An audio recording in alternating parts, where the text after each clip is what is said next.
This is the Inside Heli podcast walk-around video for the Century Radikal G20. The Radikal is a new gas-powered helicopter that Century's put out here. In terms of nitro, it's a 50 size. It's probably a little between a 50 and a 90 size. Recommended blade lengths are 620 to 640 millimeters, and it'll also swing up to 660 millimeter blades. This is powered by a Zenoa 20cc engine.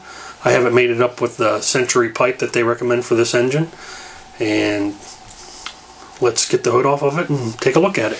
Alright, here we go. We got the canopy off now. Let's take a look at it. This is kind of like your traditional stacked frame, but kind of not.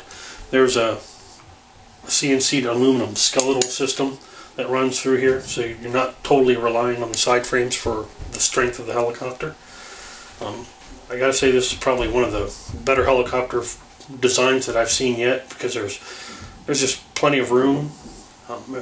Nothing's real tight and compacted to where you can't really get in and get your stuff mounted and get the servo wires and stuff like that. Servo's mounted in real nice and easy. Overall, it was really a pleasure to build it. Like I said, there's plenty of room for everything. They've got a lower tray here, an upper tray. There's a tray back here above the tank, and then there's also a tray that mounts here on top of the tail for your gyro. I didn't use that. I wanted to have my gyro up front, and then I took that tray and actually bolted it on up here just to give me a little more room on that top tray. Just something I did that made my layout a little bit easier. Servos. Here's your throttle servo. You got aileron servos on either side here, and then your elevator servos back here. And it's, driven. The head's driven through bell cranks, just like you see on most helicopters of this size these days. They include the little mounting plates for the servos with the kit. They're made out of G10, which I thought was kind of nice. A lot of times you got to buy those separate. Then they also include the servo arms that mount onto a round servo horn for your servos, and it gives you the right spacing for the bell cranks, and it gets the balls up just a little bit more because you do mount on the bottom side of the arm to get a nice straight line to your bell crank. They supply 2 screws. I use the 2 screws. Some people are saying to put 4 screws in, but in lieu of that, what I did is I CA'd mine together while I was screwing them down, just to give some more added security, I guess. But I would imagine that the 2 screws are probably going to hold up just fine. They're the same size screws that you see that typically hold a ball onto a servo arm anyways. Up front, this is the CDI for the Zenoa 20. I'm running the stock one. There's some aftermarkets out there. Supposedly they use a little less power, and I haven't had any issues yet, and I might get one later because of the lower power draw. I'll get a little longer run times on my batteries, but overall I'm not unhappy with it, so I'm not in any big hurry. Here's the top servo tray. Again, this is where I've mounted my gyro, my receiver, and this is the controller for the solid G gyro. And then I used the back tray for my batteries. I'm running 2 1600 milliamp life packs Hyperions, and I figured that's probably going to give me a good hour and 10 minutes of run time on those packs before I need to recharge. Alright, now let's go ahead and take a look at the head. This is a pretty much typical Century head. If you've built any Century helicopters before, it's going to be very familiar. There's very little changes. This is pretty much just like the stock Raven head. One change that they did make is they went to a 7mm spindle rather than a 6 for the added load that they figured you were going to have with the longer blades. But other than that, if you've ever built the Century helicopter, you can probably build that head with your eyes closed. It's got the mixers up on the ball or on the grips, like a lot of designs are doing these days, which we really like. Everything's pretty much plastic. There are some metal upgrades. I'm not sure if I'm going to do them yet or not. One upgrade that I'm probably going to do is going to be the swash plate. There's a plastic swash plate. Mine's not terribly bad yet, but there is a little bit of flex in it that I'm noticing, so that's probably one upgrade that you might want to look at doing for this. Okay, here's the tail section, and if you've built a Century helicopter, again, it's going to be real familiar. It's pretty much your standard Raven, Hawk, Predator tail. They did make one change in the design. It comes stock with trailing edge controls for the grips, and they're now issuing a new slider plate that you can get when you order it, so you can change over to leading edge control. And it's a good upgrade. You probably should really consider doing that one when you're building a helicopter. Alright, this is the engine here.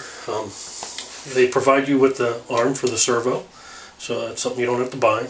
I wasn't quite sure about that until I opened the kit up, but seen it in there, so that was nice. Here's your sensor for your CDI. This is supplied with the motor. And I've also installed a secondary sensor to drive my rev limiter for my rev match.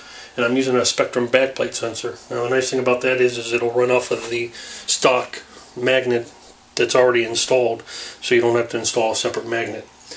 The plumbing for this is a little different than a nitro. Nitros are driven with pressure from the muffler or the pipe, and we don't have that here with a gas engine. So it just needs a single line to the carburetor, and then you run a vent line down, and you want to make sure that this vent line is lower than the bottom of the tank, so that way when you go over inverted, that the fuel won't come pouring out of it. Alright, I wanted to give you a little build tip here when you're getting ready to set up and get your servos squared up and everything 90 degrees. It's always fun with these bell cranks trying to get everything squared up and make everything, you know, equal on both sides. But these servo arms that they supply are mounted with some screws, and they've got 4 holes, you know, on here that are pretty much squared off. So to know when you've got your servo arms squared up with the bell crank arms, you can just run a straight line between the screw points and this point, and then that'll tell you if you're centered up or not. So it makes it real nice and easy, and you know, you don't have to guess and say that kind of looks okay. The other thing too is, you may not be able to see it in here, but you can run a straight line between here and the back bell crank, and again to check and see if this is level at your center stick.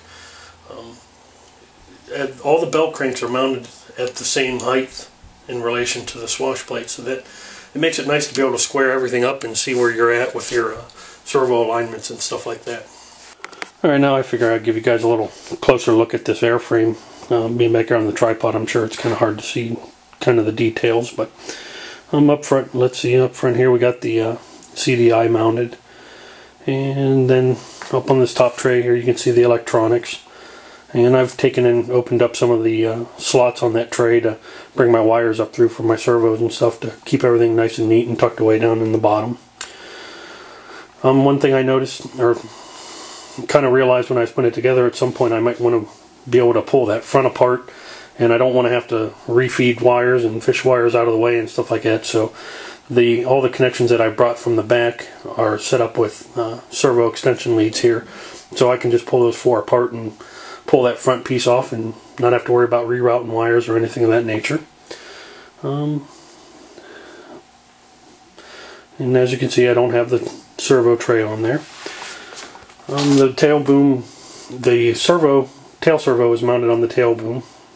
Not really an issue with the Gasser, because you don't have all the oily mess coming out of the exhaust like you do with the nitros, so there's really no danger of it getting all oily and messy back there.